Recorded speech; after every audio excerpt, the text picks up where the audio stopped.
ADM Naveen Babu മരിച്ചിട്ട് ഇന്ന് ഒരു വർഷം. സഹപ്രവർത്തകരുടെയും പ്രതിപക്ഷ പാർട്ടികളുടെയും നേതൃത്വത്തിൽ കണ്ണൂരിൽ അനുസ്മരണ പരിപാടി നടന്നു. കുടുംബത്തിനായുണ്ടായ ദുരന്തത്തിൽ ഒപ്പം നിന്നവർക്ക് മാത്രം നന്ദി എന്ന് നവീൻ ബാബുവിന്റെ ഭാര്യ മഞ്ജുഷ പ്രതികരിച്ചു. യാത്രയയപ്പ് സമ്മേളനത്തിൽ CPM നേതാവും ജില്ലാ പഞ്ചായത്ത് പ്രസിഡന്റുമായ PP ദിവ്യ നടത്തിയ വ്യക്തിപരമായ പരാമർശങ്ങൾക്ക് പിന്നാലെയാണ് ADMനെ താമസ സ്ഥലത്ത് മരിച്ച നിലയിൽ കണ്ടെത്തിയത്. രാഷ്ട്രീയ വിവാദങ്ങൾ കെട്ടഴിച്ചു വിട്ട സംഭവം നടന്ന് ഒരു വർഷമാകുന്ന ദിവസത്തിൽ സഹപ്രവർത്തകർ നവീൻ ബാബുവിനെ അനുസ്മരിച്ചു. കലക്ട്രേറ്റ് വളപ്പിൽ ഫോട്ടോയ്ക്ക് മുന്നിൽ NGO അസോസിയേഷൻ പ്രവർത്തകർ പുഷ്പാർച്ചന നടത്തി.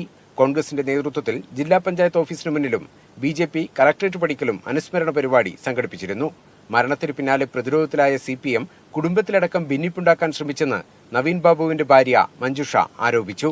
മരണവുമായി ബന്ധപ്പെട്ട് നടക്കുന്ന അന്വേഷണത്തിൽ കുടുംബത്തിന് ഇപ്പോഴും വിശ്വാസമില്ലെന്നും മഞ്ജുഷ പറഞ്ഞു. നീതിക്ക് വേണ്ടിയുള്ള പോരാട്ടം തുടരാനാണ് കുടുംബത്തിന്റെ തീരുമാനം. എല്ലാവരുടെയും സപ്പോർട്ടോടുകൂടി, എല്ലാവരുടെയും പിന്തുണയോടുകൂടി മുമ്പോട്ട് പോയിക്കൊണ്ടിരിക്കുന്നു. എല്ലാവർക്കും നന്ദി അറിയിക്കുന്നു ഈ അവസരത്തിൽ. പാർട്ടി ഭാരവാഹിത്വത്തിൽ നിന്നടക്കം ഒഴിവാക്കപ്പെട്ട PP ദിവ്യ പരിപാടികളിലെല്ലാം വീണ്ടും സജീവമാകുന്നുണ്ട്. മീഡിയ 1 കണ്ണൂർ, പത്തനംതിട്ട.